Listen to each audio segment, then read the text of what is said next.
Labrador Retriever meet water.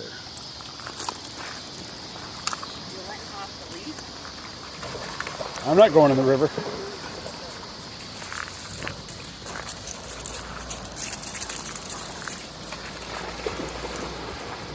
Look at her go. Yes.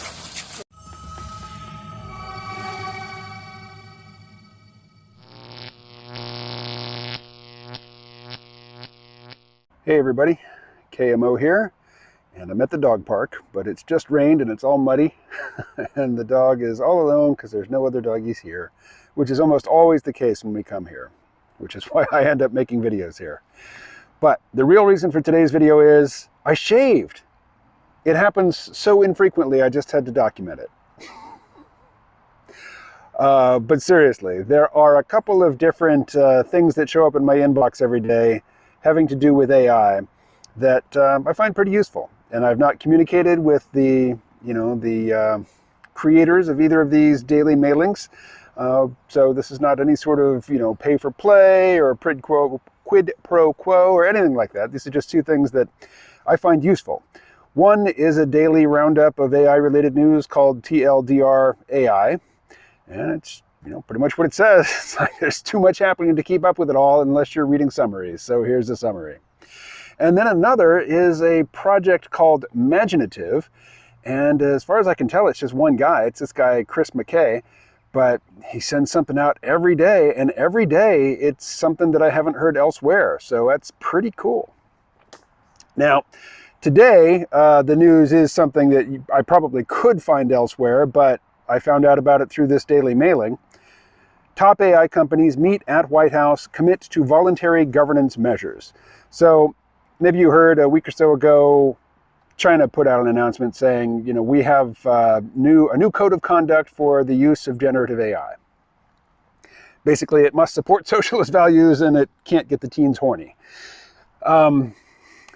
Probably said something more than that. That's a facetious and lazy recap on my part. But anyway, here in the West, we don't have the government explicitly coordinating research and various development priorities, but we do get together. The heads of the big companies do get together to compare notes, and they do let the government in on it, to some degree. And so the following AI company CEOs gathered at the White House. Brad Smith, president of Microsoft. Now, I thought that Satya Nadella was the president of Microsoft, but, I'm not an expert in keeping C-suite titles straight. Kent Walker, president of Google. See, again, I thought Sundar Pichai was the president of Google. What do I know, though? He's the CEO. Maybe president is a different position. Dario Amodei, CEO of Anthropic. That one I know because I interact with Claude, which is the Anthropic chatbot all the time. And I, follow stories about him. Same with the next one, Mustafa Suleyman, CEO of Inflection AI. Inflection AI puts out Pi, another AI that you've heard me gush about. Although I got into it today with Pi over woke issues. Better to do it with an AI than to do it with other humans online. Next, Nick Clegg, president of Meta, aka Facebook. Greg Brockman, president of OpenAI. See, again, I thought that, what's his name? Sam Altman was the president of OpenAI. But again, C-suite titles, memorizing who goes with what title, not my specialty. And finally, Adam Sapilsky, CEO of Amazon Web Services. And Amazon Web Services just announced a whole new suite of services, which I will never use. I'm not any sort of web developer or anything like that. But you can use their services in conjunction with various chatbots. So they've all agreed on a few things that they're going to do. One is internal and external red teaming. So a red team is somebody who pretends to be an opponent and they try to infiltrate, your facility, either a physical facility or, cyber facility. They try to hack into your system. And they're doing so ostensibly for your benefit. They're not there to actually rob you or steal data or anything like that. Although sometimes, the red team wasn't an official red team. They just broke in and then said, hey, guess what? You have a security hole. All right, it is much later. I am no longer at the dog park. The phone battery died. But it is recharged. We are walking to a friend's place, a friend who has 2 dogs, one of whom is Naya's best buddy in the world. A dog who is a little bit younger than her, who's a mix between a golden retriever and a Great Pyrenees, which is a great mix in terms of personality, but a big dog. Anyway, more on the China CCP top-down authoritarian announcement about, oh shoot, gotta clean up some doggy poop, hold on. Alrighty, so the Chinese announcement about generative AI and their rules for governing it, it's absurd. I mean, they say that it is illegal for AI to generate untrue statements. Whoever wrote that has zero understanding of how large language models work. That's utterly unenforceable. Also, they say that AI will not be used to disadvantage any ethnic minorities. Come on, this is from the Chinese Communist Party, who systematically, advantages the Han ethnic majority over all other ethnic minorities within China. The one thing from this that you can take seriously is their commitment that, they absolutely will not tolerate any anti-socialist messaging from AI, which is to say, AI must reinforce the power of the state, and you will be, bad stuff will happen to you if your AI doesn't go along with the program. That you can take to the bank. But contrast that with the American announcement.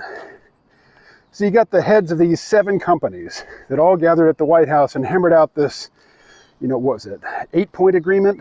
And I don't have my other phone with me. I can't read them all in detail, but basically things like agreeing to extensive red teaming, both internal and external red teams for all new AI models, watermarking, which I think is a good idea. Any image, any video, any audio generated by AI absolutely needs to have some embedded documentation saying that, look, this is fake. I just saw a story on this on, my mom's TV, which is to say normie TV. And of course they had some expert on to say, watermarking is not good enough. If people find the image plausible, even if it is clearly marked as AI generated, they still might believe it.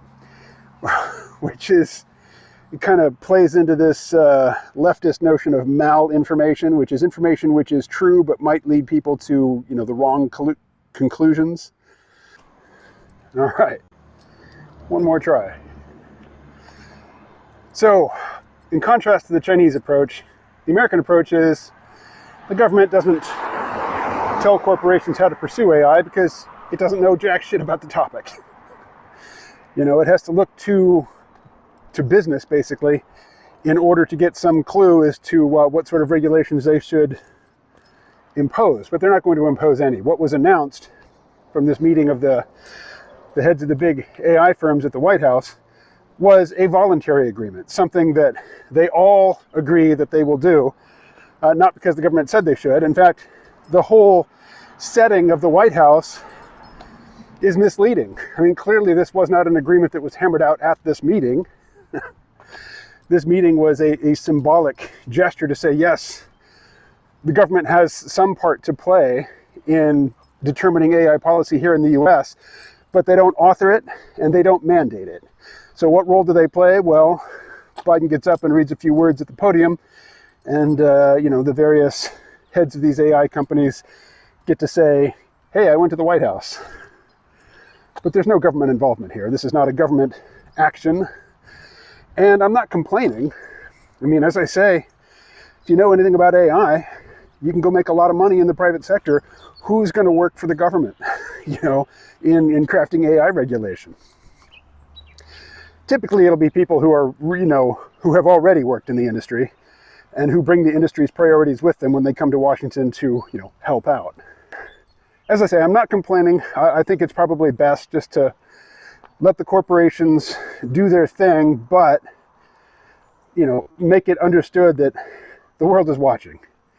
and you will be held accountable, and here are certain standards. And I think it's good that they've come up with this list of standards, that's not being forced upon them, but which they all understand address serious points of concern, legitimate concerns. All right, this is a very jittery video. Sorry about that. I'm going to stop. Talk to you later.